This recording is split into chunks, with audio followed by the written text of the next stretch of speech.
Kitty. Kitty, kitty, kitty.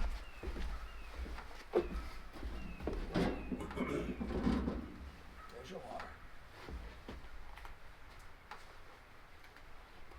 Well, good morning, everybody.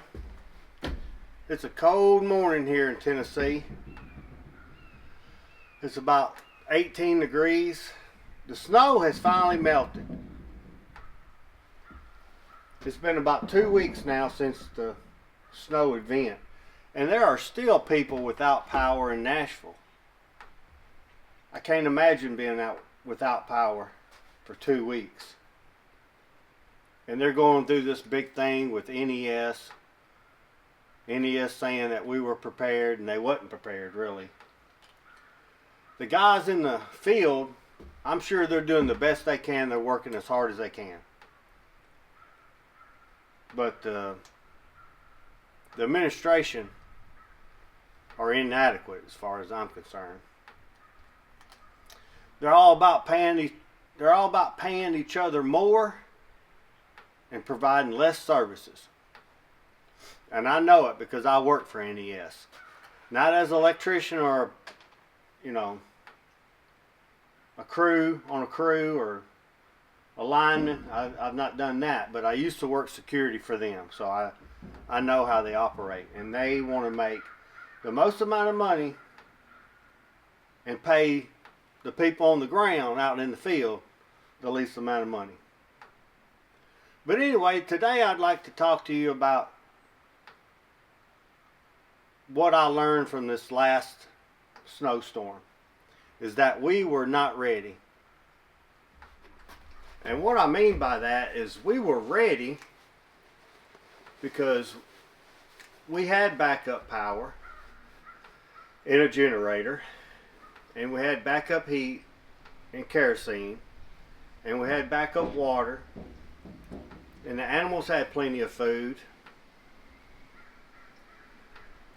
But anytime you have a snowstorm or an ice storm and you have to go out and get things to be ready, you're not ready.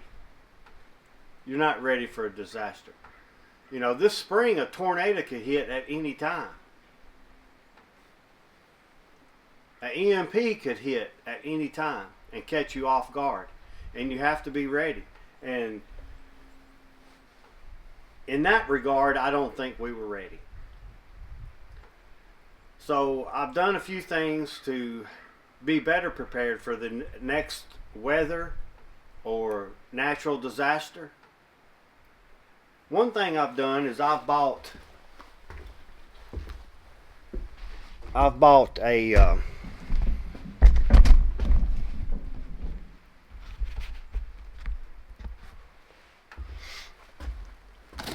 this plug from Vevor.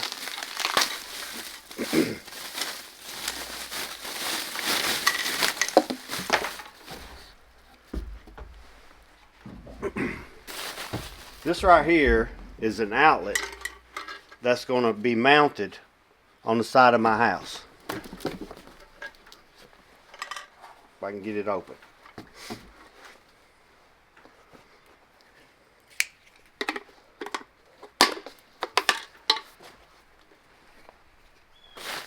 And this plug will plug into here. It's rated for 50 amps. And this will run most of my house.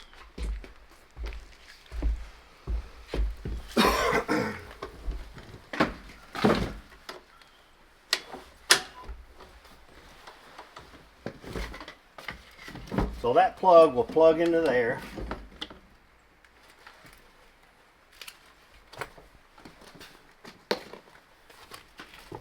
That will plug into there. Everything's frozen and stiff.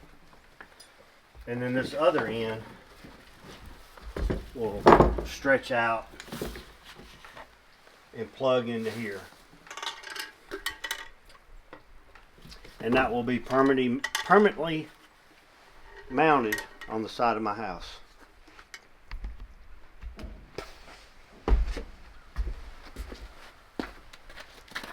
that box will be mounted, I'd say somewhere right here. And I'll be able to row the generator out here, stretch the cord out, plug it in, and then go flip some breakers, and the generator will be powering my house. The other thing I'm gonna do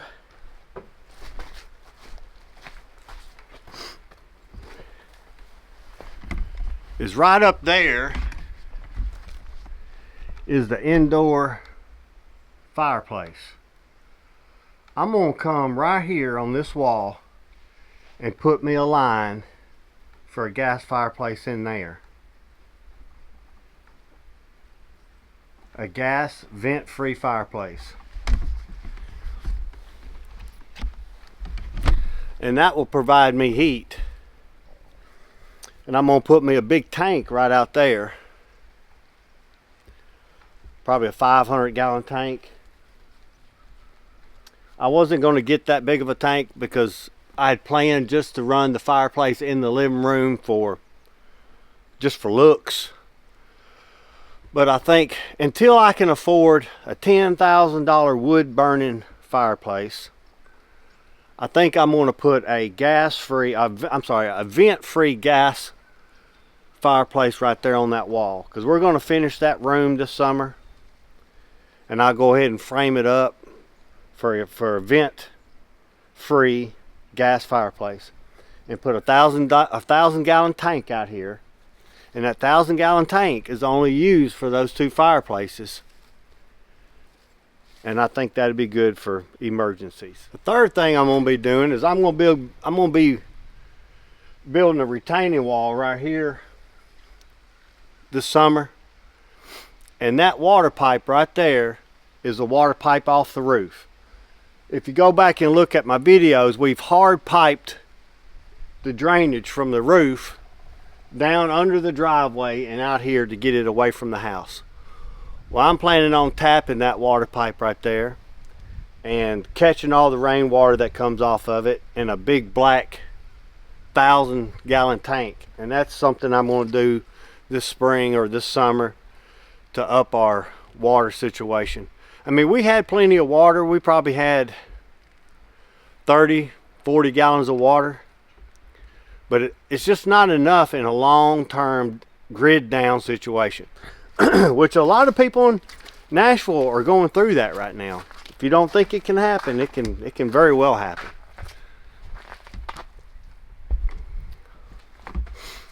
So those are just a few things that I'm going to do to prepare us a little bit better. The electricity, the heat, and the water. Oh yeah, I almost forgot. I looked into Starlink, and we can get a Starlink all in for about $900. And that's not including the monthly service, but it's not that expensive for what you get. But you can get a Starlink, the case, the antenna, cables, everything for about $900. So I'm gonna go ahead and get one of those. Communication is very important. You just don't know how important communication is if you don't have it. We've got the little portable, mobile walkie-talkies, but they're only good for about a mile or two, and we use them quite a bit. You might have remembered when I was on that video, preparedness or whatever. We used them to communicate back and forth. Me and Leah did. You know, that we had water. But I am going to purchase Starlink, and I'll let y'all know how that goes. Alright, I appreciate y'all watching. I know it was a short video, but I hope y'all have learned something. I know I have. About being prepared. Just be prepared for whatever you think might happen at any time. If you have to go out and get something, you're not really prepared. Because it could happen at a drop of a dime. Appreciate y'all watching, and I'll catch you next time.